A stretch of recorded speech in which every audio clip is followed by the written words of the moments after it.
welcome back to Old School. I'm going to be in a kind of unusual territory today, but this particular class is going to be about gift giving. Um, yes, Christmas in particular, considering it just passed, but the premise in this is that you need to prepare. You need to know, like in the beginning of the year, at least the first quarter, what you're going to be doing to collect what you need to do some of these things. So I just thought of them over Christmas, and I gave several items in the exact lane of what I'm going to be talking about. So I just thought this would be a good steward money-wise, but also fun for serving others. And it definitely is like right up the wheelhouse of the emotional quadrant, because I mean, it just gives you exponential joy to be able to utilize your gifts and talents to do some of these things, as well as, if you're good about money with it, and still when you hit a note for someone that is just gonna ring their bell. At this point in our history and in our society, people who need stuff go out and get it for the most part. Or, if they frankly don't have the money at all, well, then now we're not going to be talking about some, gift that, is pretty smelling or whatever. We're going to be looking at some really serious needs in those cases. But in the case of most people, most of the time, your family, if they need some underwear or some socks, or if you need some towels for the house, you go out and get them. And even your closest friends don't necessarily know that you need those things.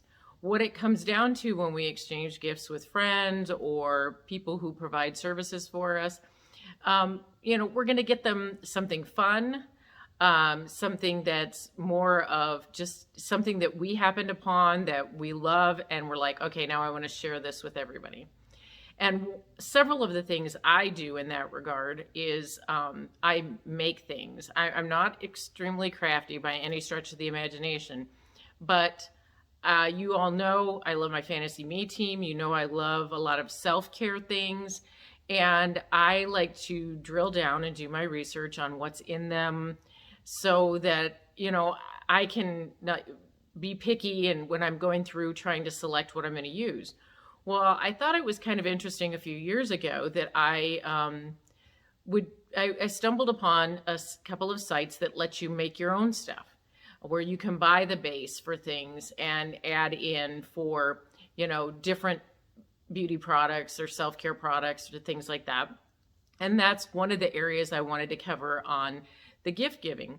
Is I made for my Fantasy Me team mostly, but several other family members or friends, some homemade bubble bath. I found clean ingredients, and I was utilizing, this is why I say start at the beginning of the year.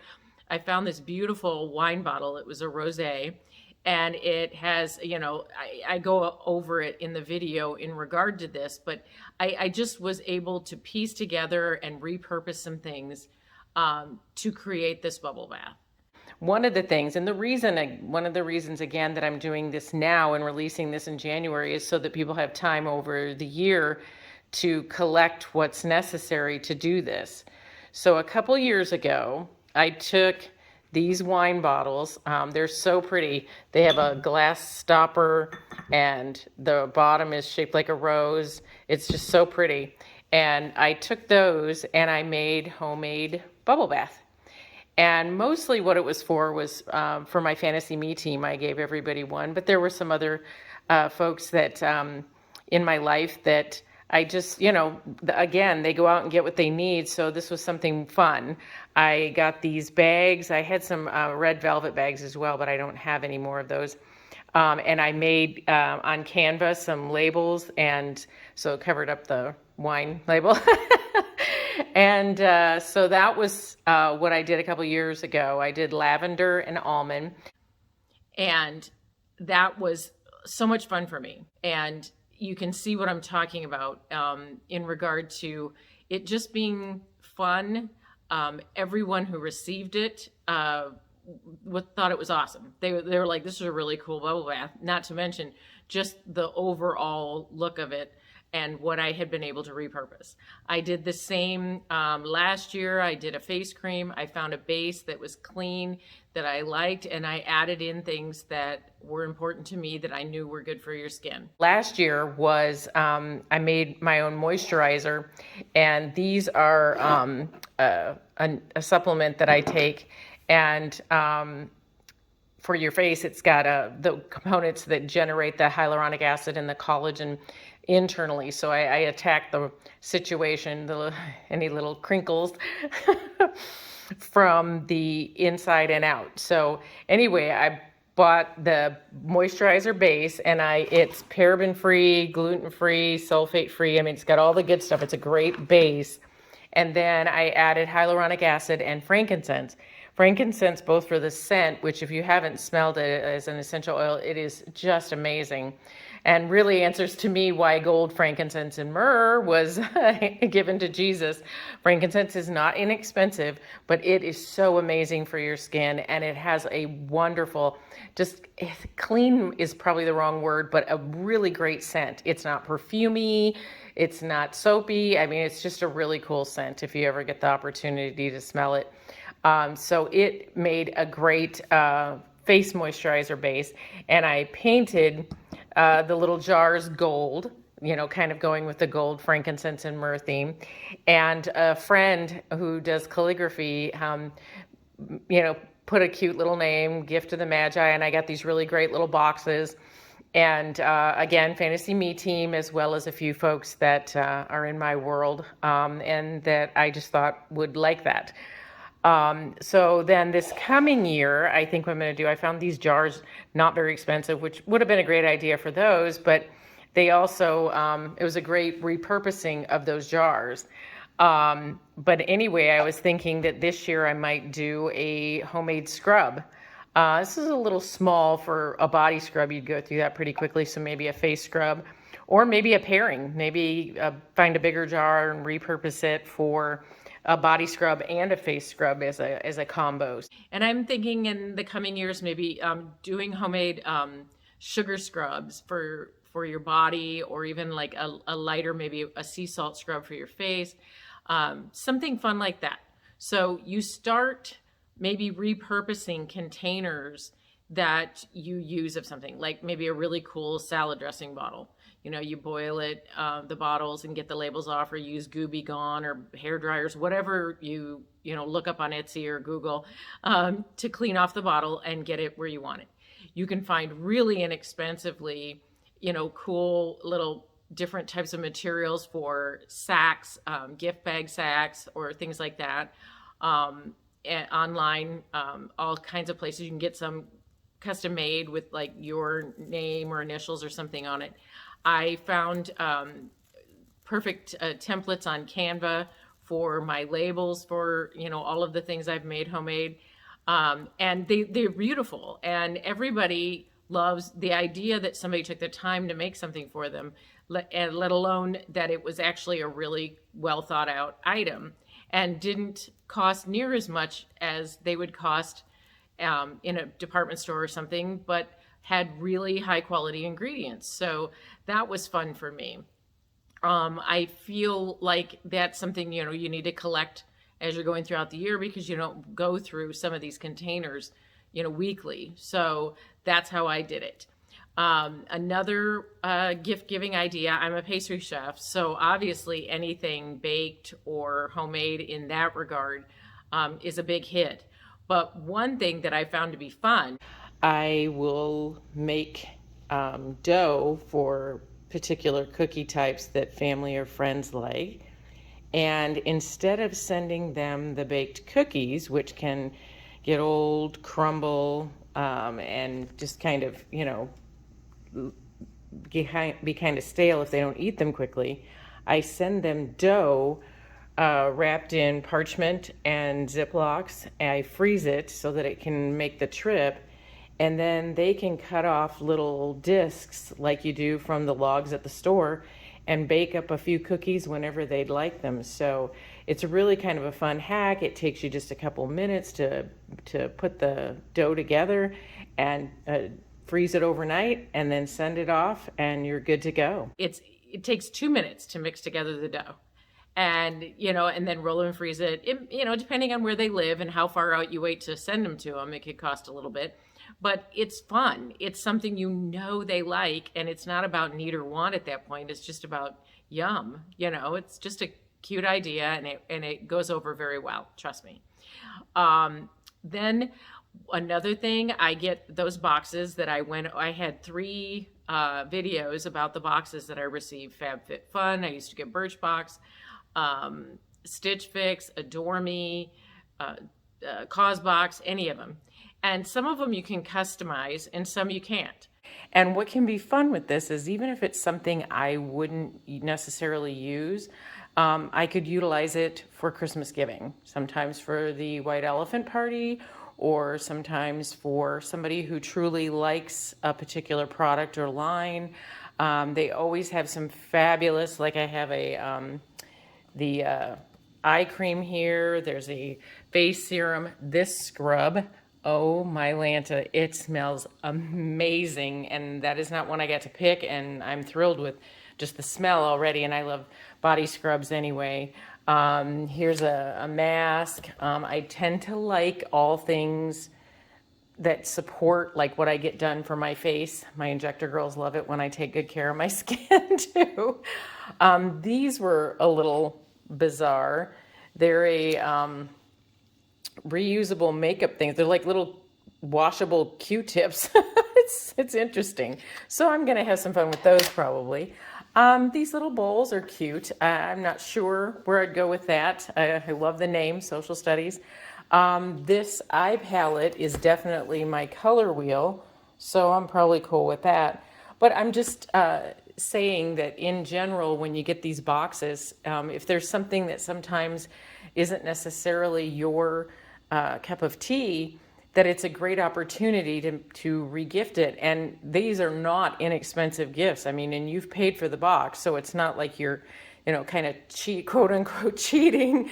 You're really giving somebody some really high-end items if it's something that you wouldn't use, as opposed to hanging onto it and letting it collect dust. And, it doesn't happen often, maybe 1 item, maybe 2 in the FabFitFun because you get so many. But it does give an opportunity at Christmas time to take care of some things, maybe a stocking stuffer or an actual gift to somebody. So that's one. I have my Stitch Fix box, my Cause box, and some of the others, and I can do the same thing with them and know that I'm giving something that's high quality, or if it's from the Cause box, that it was made from by somebody who is like a minority owned, or from some sustainability standpoint.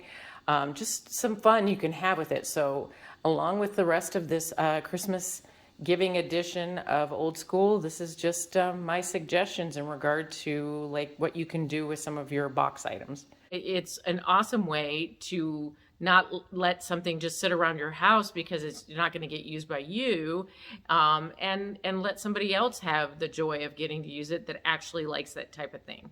So I just wanted to kind of, the joy of the season, the joy of giving, give you some thoughts on the things that I've come across that just to me bring me joy. And I have seen the joy that others get from just somebody taking their time to sit and make something for them, that thought about them and made that. My Fantasy Me team, all of them love, I don't even know if they use what I give them. But it's the thought that somebody sat down and said, I'm going to do this for you. It's kind of like the concept behind service too, that when you serve others, the joy you get is exponential for sure.